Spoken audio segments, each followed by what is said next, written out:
What's going on, everybody? Please subscribe to the channel. I apologize, I couldn't go live tonight because I'm getting over a little cold and I didn't want to speak for 3 hours straight. But I did watch the entire card, pretty much the whole card, and you know, this fight with Vergil Ortiz against Frederick Lawson. I looked it up earlier this week. I was gonna do like a little breakdown, but it's not a lot of film on Lawson, and honestly, I didn't think he would stand a chance at all. So it was just a tune-up fight, get Vergil back in the ring, see how he would look and the move up in weight. It was like at some sort of catch weight, like 156. I saw him at the weigh-in. I thought he looked good at the weigh-in. He looked pretty shredded at the weigh-in. And I knew he was just going to get this guy out of here real quick within the first couple rounds. Lawson had like 3 stoppage losses, against like Charles Hatley, against like JoJo Dan. I knew he wasn't going to be able to deal with Vergil Ortiz and his pressure and his volume. What did I get out of that fight? I really didn't get anything. Tony Weeks stopped it kind of prematurely, even though Lawson didn't really have anything for him. In that last flurry of that Vergil drew, a lot of those punches didn't even land. But they stopped the fight, but Lawson wasn't throwing anything back, so it is what it is. I'm not going to sit here and complain all night. But it was a premature stoppage. All right. Vergil called out. He called out Tszyu, and I don't want to see that fight right away. I mean, it's a good fight. It's a good matchup, but I don't want to see it right now. Tszyu is clearly the top guy at 154 to me. That's not, outside of Jamel Charlo, obviously. I would rather see Tszyu fight an Erickson Lubin or something like, obviously I would love to see him fight Charlo, but if not Charlo, like an Erickson Lubin, you know what I mean? And I just can't, I don't know how to rate this win. It's just Ortiz getting back in the ring.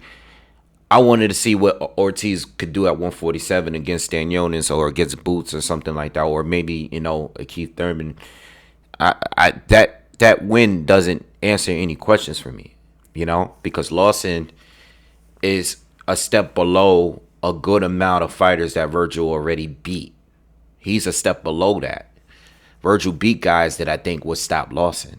So the fight doesn't do anything for me, but I'm glad he's back. He looked good, and he did what he was supposed to do, and made it look really easy. But as far as fighting Tszyu next, that's the guy he called out. I don't know. I personally, there's a lot of guys at 154. You got Brian Mendoza, who just lost to Tszyu. There's other fights out there that are good for Vergil. I think if he's looking for a name to fight right now, I think they should entertain a Conor Benn fight, simply because Conor just fought at 154. And I know Conor got a fight lined up, but if they're looking to fight someone with a name, it would be Conor Benn, and I don't know if Conor is going back down to 147 or anything like that. We know the Eubank thing is over for now.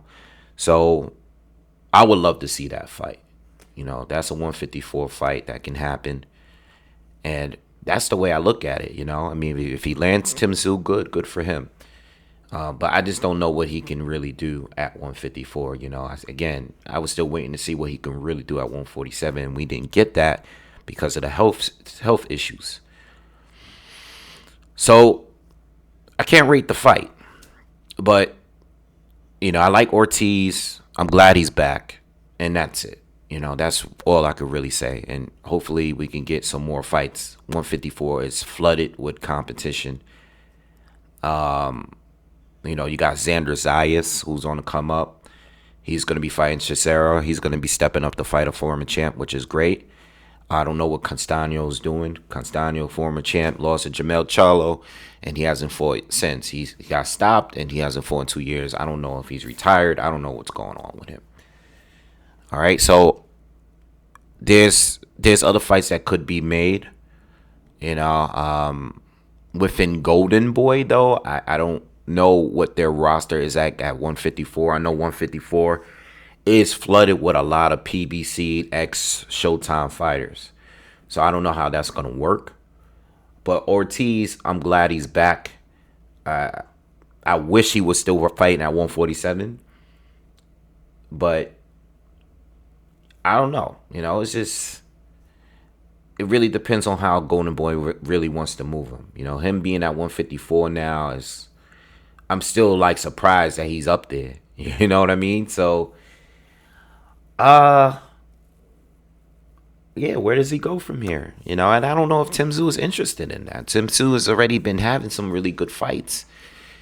And, unless they can offer something that's great in America for Tszyu to fight Vergil, then get it on.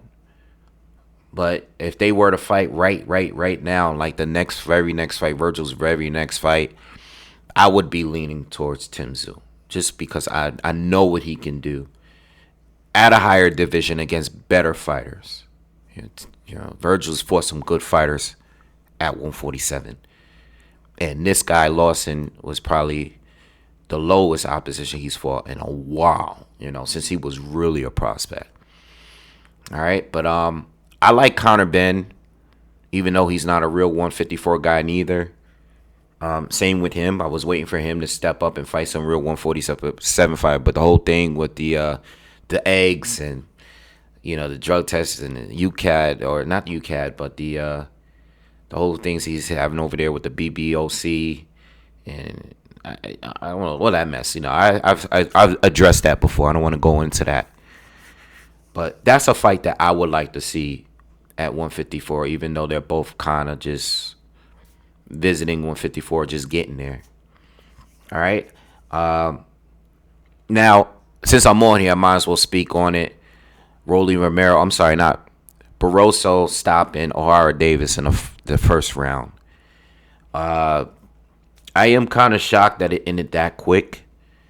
Barroso, never seen him fight before he fought Rolly. I don't rate Rolly that high, but it does make Rolly look a little better. Even though I don't think Barroso obviously got robbed, but Rolly did a whole lot better than O'Hara Davis. But how high do we rate O'Hara Davis too? It's like Barroso did his thing. I know he's in position now for the WBA title.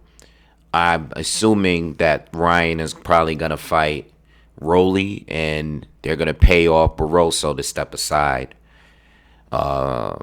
And let those two fight. But Barroso, clearly the guy's 40. He's old. I don't know. I think he's 40, 42 maybe. But the guy looks much older than that. But the guy could crack, clearly. He can clearly punch pretty hard. We know he dropped Rolly in their fight. We make jokes about his age and the way he looks. Yes, he looks like he's 60 years old. But the dude can obviously crack. But overall, not the greatest card. But Vergil's back, and I think that's what's important here. And he's back, and hopefully the health can stay good. Hopefully he can make 154 without no problems. And that's it, man. All right. I just uploaded, or I just made the Anthony Joshua Francis Ngannou fight video public, so check that out, and subscribe to the channel, hit the like button, leave your comments. Who do you want to see Vergil fight next? Do you guys think he should go straight to a Tszyu now? Do you think Tszyu would even be interested in that fight? Let me know what you guys think in the comments. Subscribe. I'm out of here. Y'all have a good night. Peace.